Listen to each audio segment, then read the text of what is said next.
Hello everyone, myself Mohammed Ali. I am currently doing my MBBS from government medical college. तो जैसे कि तुम लोगों को पता है कि तुम्हारा स्टेट मेरिट लिस्ट पे आ चुका था। हालांकि मैं ही लेट हूँ इसमें क्योंकि मेरा एग्ज़ाम चल रहा था। तो ठीक है, तो तुम लोगों का देखो जो नोटिस है तुम्हारा काउंसलिंग का, उसमें क्या क्या है, जो शेड्यूल है उसके अकॉर्डिंग क्या है। तुम्हारा रजिस्ट्रेशन ऑलरेडी स्टार्ट हो चुका, मतलब 13 से लेकर तुम्हारा 15 तक लास्ट डेट है। और तुम्हारा ऑनलाइन फिलिंग ऑफ चॉइस है तुम्हारा 16 से लेकर तुम्हारा 18 तक है। और तुम्हारा लॉकिंग ऑफ चॉइस है तुम्हारा 18 तारीख को 5 बजे से रात को 11:55 PM तक है तुम्हारा।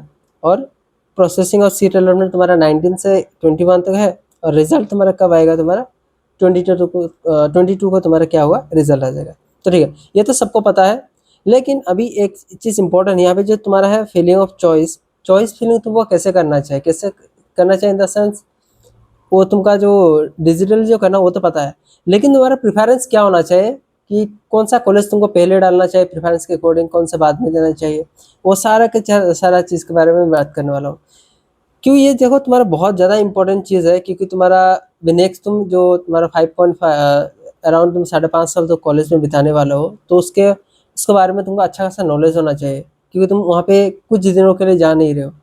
तो इसीलिए देखो, सबसे पहले तुम्हारा जो कुछ क्राइटेरिया होना चाहिए, उस क्राइटेरिया के अराउंड जो फॉलो कर रहा है उस अकॉर्डिंग तुमको क्या होना चाहिए, मतलब तुमको चॉइस फिलिंग करना चाहिए। सबसे पहले है तुम्हारा कॉलेज क्वालिटी एंड एकेडमिक्स। तो तुम सबसे पहले देखना कि कॉलेज का क्वालिटी कैसा है, एकेडमिक्स कैसा है, पढ़ाई कैसे हो रहा है। दूसरा तुम्हारा उसका फीस कैसा है, ट्यूशन फीस कितना है, तुम्हारा हॉस्टल फीस कितना है, वो देख लेना है उसको। उसके बाद तुमको देखना है हॉस्पिटल पेशेंट लोड। यहाँ पे जो लिखा मैंने हॉस्पिटल पेशेंट लोड, बहुत सारे लोग बोलेगा कि डायरेक्ट फर्स्ट ईयर में जाके तुमको मतलब पेशेंट तो चेक करने देगा नहीं, तो उससे क्या मैटर है तुम्हारा। लेकिन ऐसा नहीं है, क्योंकि जब तुम्हारा कोई भी क्लिनिकल कोई भी चीज़ होगा या फिर पोस्टिंग होगा, अगर तुमको जितना अच्छा खासा पेशेंट फ्लो दिखेगा, जितना वेराइटी का तुम्हारा बीमारी वहाँ पे दिखेगा, तो तुमको इतना आसानी होगा नया चीज़ तुमको सीखने के लिए, समझने के लिए। तो पेशेंट जो लोड है वो बहुत ज़्यादा मैटर करता है। उसके बाद है तुम्हारा लोकेशन। हाँ, ये सबसे बड़ा जो मैं अभी बताने वाला हूँ, सबसे जितना भी लिखा सबसे बड़ा तुम्हारा जो एक फैक्टर है वो है तुम्हारा लोकेशन। मैं क्यों बता रहा हूँ, देखो एक तो मेडिकल फील्ड में तुम्हारा छुट्टियाँ बहुत कम होती है। अगर तुम्हारा लोकेशन घर से बहुत ज़्यादा दूर होगा, तो बीच में अगर तुमको 2-3 दिन का अगर गैप भी मिल गया, छुट्टी मिल गया, तो उस टाइम अगर तुम घर में जाना चाहते हो, पता चला तुम्हारा घर, तुम्हारा जो कॉलेज वहाँ से बहुत ज़्यादा दूर है, तो तुम्हारा उस 1-2 दिन छुट्टी में भी तुम्हारा कोई फ़र्क पड़ने वाला नहीं है, क्योंकि तुमको हॉस्टल में ही रहना पड़ेगा। क्योंकि अगर तुम घर जाते जाते पता चला 2 दिन ही चला गया, तो इसी वजह से लोकेशन बहुत मैटर करता है। सबसे पहले तुमको देखना है कि डिस्टेंस तुम्हारे घर से कितना ज़्यादा है। तो जितना हो सकता है मिनिमम डिस्टेंस पे लो और अच्छा कॉलेज लो। उसके बाद देखो कनेक्टिविटी कैसा है, उस लोकेशन में कनेक्टिविटी टाउन है या फिर बहुत ज़्यादा रूरल एरिया है जिसमें तुम्हारा ट्रांसपोर्टेशन का प्रॉब्लम है, नेटवर्क इशू है। तो वो सारा चीज़ को तुमको अच्छे से देखना है। उसके बाद तुम्हारा क्लाइमेट कैसा है। कोई तुम्हारा गर्मी ज़्यादा पसंद करता है, कोई तुम्हारा ठंड पसंद है, तो उस हिसाब से क्लाइमेट देखना है कि उस जगह पे कैसा है। कहीं पे फ्लड ज़्यादा होता है, कहीं पे नहीं होता है। तो वो सारा कंडीशन तुमको आगे रख के ये सारा चॉइस करना है। उसके बाद है तुम्हारा सिटी का फैसिलिटी, जैसे मैंने बताया कैसे फैसिलिटी है। दूसरा, लड़कियों के लिए सबसे बड़ा इंपॉर्टेंट फैक्टर है कि उस जगह का सेफ्टी है या नहीं, सेफ भी है या नहीं, क्योंकि तुम 5.5 साल बिताने वाले हो वहाँ पे। अगर तुम सेफ ही फील नहीं करोगे, तो तुम पढ़ाई कैसे करोगे या फिर वहाँ पे रहोगे कैसे। तो ये भी तुम्हारा मैटर करता है, सेफ्टी कैसा है। उसके बाद तुम्हारा है कॉस्ट ऑफ लिविंग।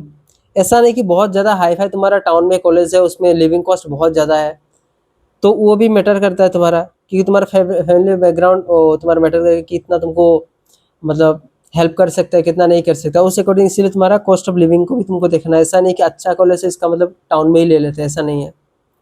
इसके बाद whether you can comfortably spend, ये स्पेंड होगा, छोड़ो, स्पेंड 5.5 ईयर्स। देखो, अगर ये सारा कंडीशन फिलफिल हो रहा है तो तुमको अभी ये देखना है। मैं तो कहूँगा कि अगर कोई भी कॉलेज लेना है तो उस कॉलेज के बारे में पता करो, अगर तुम्हारा कोई वहाँ पे सीनियर है या फिर कोई है, या फिर तुम खुद जाके देख लो एक बार कि उस जगह पे तुम कंफर्टेबली 5.5 साल तुम बिता बिता सकते हो या फिर नहीं। अगर नहीं बिता सकते हो तो चेंज कर दो वो जगह, क्योंकि 1-2 दिन का वो तो जगह है नहीं तुम्हारे लिए, वो तो तुम्हारे 5.5 साल के लिए है। उसके बाद तुम्हारा जो आता है हॉस्टल और कैंपस, ये आता है। देखो, जो तुम्हारा टाउन में नॉर्मली कॉलेज होता है ना, मेडिकल कॉलेज, तो उसमें एक दिक्कत ये है कि उसका कैंपस इतना ज़्यादा नहीं मिलता है। जो तुम्हारा थोड़ा रूरल या फिर सेमी रूरल में मिलता है, उसमें कैंपस बहुत अच्छा होता है। तो ये एक तुम्हारा ड्रॉबैक्स है टाउन का, और तुम्हारा जो रूरल का उसका एक तुम्हारा अपॉर्चुनिटी है। और एक क्या है तुम्हारा, जो तुम्हारा हॉस्टल है उसमें तुम्हारा सिंगल, डबल या फिर ट्रिपलेट, मतलब किस हिसाब से है, सिंगल रूम मिलेगा या फिर डबल या फिर ट्रिपल मिलेगा, तो भी देखना है तुमको, खबर करना है तुमको सीनियर से या फिर किसी से भी। उसके बाद hostel ability for all years, जो तुम 5.5 साल रहने वाला हो तो 5.5 साल के तुमको हॉस्टल मिलेगा भी या फिर नहीं, या फिर 1-2 साल के लिए सिर्फ मिलेगा, तो वो भी तुमको पता कर लेना है। ऐसा नहीं कि मिल गया तो ले लिया, ऐसा नहीं, अच्छे से ये सिर्फ के बारे में पता कर लो। उसका तुम्हारा मेस क्वालिटी, खाना क्वालिटी कैसा है, क्योंकि तुम घर के खाना ऑब्वियसली तुमको मिलने वाला तो नहीं है, लेकिन एक जो मिनिमल तुमको खाना का क्वालिटी चाहिए वो तुम्हारा है या फिर नहीं, उस तुम्हारा कॉलेज का मेस में, वो भी चेक करना है। उसके बाद तुम्हारा लाइब्रेरी है या नहीं, क्योंकि तुम्हारा पता है मेडिकल का तुम्हारा ऐसे कोई फिक्स्ड ऐसा बुक नहीं होता कि सिर्फ इसी से पढ़ने से हो जाता है। जैसे कि तुम्हारा 11-12 में तुम्हारा बुक होता है ना, क्या एनसीईआरटी है उसी से भी क्वेश्चन पूछा था, ऐसा कुछ नहीं है। तो यहाँ पे बहुत सारा स्टैंडर्ड बुक होता है, इसीलिए तुम सारा का सारा अफोर्ड नहीं कर सकते, या फिर इतना तुम पता चला खरीद भी लिया, बाद में पता चला तुम्हारा कॉलेज में वो फॉलो नहीं हो रहा, दूसरा कुछ फॉलो हो रहा है। इसीलिए लाइब्रेरी बहुत ज़्यादा मैटर करता है, क्योंकि लाइब्रेरी में तुम्हारा सारा का सारा बुक मिल जाएगा तुमको। उसके बाद तुम्हारा जो तुम्हारा थोड़ा हेल्थ कॉन्शियस है, जैसे कि तुम्हारा कुछ स्टूडेंट होता है, मतलब आजकल तो होते हैं, जिम या फिर स्पोर्ट फैसिलिटीज़ है या फिर है भी या फिर नहीं, या फिर इंटरनेट एक्सेस, जैसे कि मैंने बताया ये जो इंटरनेट है तुम्हारा एक्सेस है, बहुत ज़्यादा मैटर करता है। क्योंकि बोलेगा भाई तुम तो पढ़ने जा रहे हो, भाई पढ़ाई करने जा रहे हो, तुमको बहुत सारा ज़रूरी चीज़ मतलब इंटरनेट में जब इंटरनेट यूज़ करोगे तो पता चला तुम्हारा इंटरनेट वहाँ पे अच्छा है ही नहीं, तो बहुत दिक्कत होता है इससे। तीसरा तुम्हारा उसके बाद है क्या, कैंपस का एनवायरनमेंट कैसा है, कैंपस में तुम सेफ हो या फिर नहीं है, वो भी देखना है। उसके बाद है तुम्हारा कॉलेज इस्टेब्लिश रेपुटेशन, तो कॉलेज तुम्हारा कितना ज़्यादा पुराना है, तो पास्ट जो तुम्हारा कॉलेज का रिजल्ट है वो देखना है, कितना अच्छा रिजल्ट प्रोड्यूस हुआ उस कॉलेज से। एकेडमिक कल्चर देखना है किस तरीके का है, रैगिंग तो ज़्यादा नहीं है, उसके बारे में देखना है। उसके बाद है तुम्हारा 7 नंबर, देखो प्रीवियस ईयर, हाँ अभी तुमको सारा कंडीशन पता चल गया। अभी तुमको देखना प्रीवियस ईयर का क्लोजिंग रैंक, जो तुम्हारा रैंक है उससे तुम लास्ट ईयर का जो रैंक है, अगर लास्ट ईयर का रैंक से तुम्हारा जो रैंक है वो कम है तो 100% तुमको तो मिल ही जाएगा। अगर तुम्हारा रैंक अगर ज़्यादा है लास्ट ईयर से, तो तुमको कंपेयर करके देखना है कि तुमको मिलने का चांस है भी या नहीं। तुमको ब्लाइंडली फॉलो नहीं करना है कि हाँ प्रीवियस ईयर इतना क्लोजिंग रैंक है तो इतना मिल जाएगा, तुमको कंपेयर करके देखना है कि मिल सकता है या नहीं। हाँ मोस्ट इंपॉर्टेंट जो है वो सबसे प्रेफरेंस ऑर्डर तुम्हारा क्या है, सबसे पहले तुम्हारा जो ड्रीम कॉलेज है उसको चुनो, क्योंकि ड्रीम कॉलेज है इसका मतलब तुम सोच समझ के मतलब उसके बारे में तुमने डिसीजन लिया, तो ड्रीम कॉलेज को सबसे पहले चुनो। उसके बाद एक तुम रियलिस्टिक प्रिफर्ड कॉलेज लिस्ट बना लो। मैं बोलता हूँ तुम जो चॉइस फिलिंग से पहले एक लिस्ट बना लो, जो मैंने कंडीशन दिया उसके अकॉर्डिंग तुम लिस्ट बना लो। अभी तुम यूट्यूब में जाके किसी का भी लिस्ट फॉलो मत करो, ये मैंने जो तुमको कंडीशन दिया उस कंडीशन के हिसाब से तुम खुद लिस्ट बना लो। हाँ तुम यूट्यूब से जाके तुम उसका एक आइडिया ले सकते हो कि कैसे तुम कर सकते हो, हालांकि मैंने बता दिया क्या क्या कंडीशन को तुमको नज़र रखना है। उसका रियलिस्टिक तुम्हारा प्रेफर्ड कॉलेज लिस्ट बना, ऐसा नहीं तुमको मिल ही नहीं सकता उसका, ऐसे ही तुमने उसको आगे डाल दिया, जो मिल सकता उसको पीछे पीछे डाल दिया, तो तुमको कॉलेज मतलब ज़्यादा चांसेस वो नहीं मिलेगा, जो मिलने वाला था वो भी नहीं मिलेगा।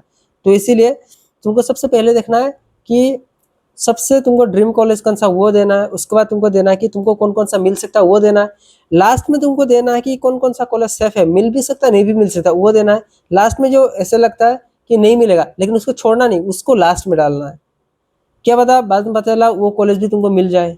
तो इसीलिए सबसे पहले तुम्हारा ड्रीम कॉलेज सिलेक्ट करो, उसके बाद तुम जो जो रियलिस्टिक तुम्हारा रैंक के हिसाब से तुमको मिल सकता है वो डालो, उसके बाद सेफ जो कॉलेज हुआ, और लास्ट में जो नहीं भी मिल सकता उसको भी डाल दो।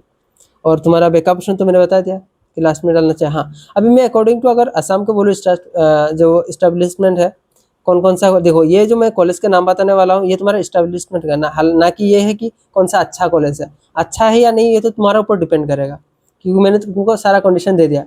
तो सबसे पहले तुम्हारा देखो कौन सा डिस्ट्रिक्ट है, तुम्हारा असम मेडिकल कॉलेज, उसके बाद गुवाहाटी मेडिकल कॉलेज, सिलचर, जोरहाट, बोरपेटा, तेजपुर, डिफू, लखीमपुर, धुबरी, नलबारी, नौगांव, कोकराझार, तिनसुकिया, प्रागज्योतिष, और इस बार 100% श्योर तुम्हारा जो बंगाईगांव है आ जाएगा। कि मैं क्यों बोल रहा हूँ कि वो जो तुम्हारा जितना भी डिपार्टमेंट का तुम्हारा प्रोफेसर चाहिए सारा का सारा तुम्हारा अपॉइंट हो चुका है, तो 110% श्योर कि तुम्हारा बंगाईगांव इसी साल खुल जाएगा।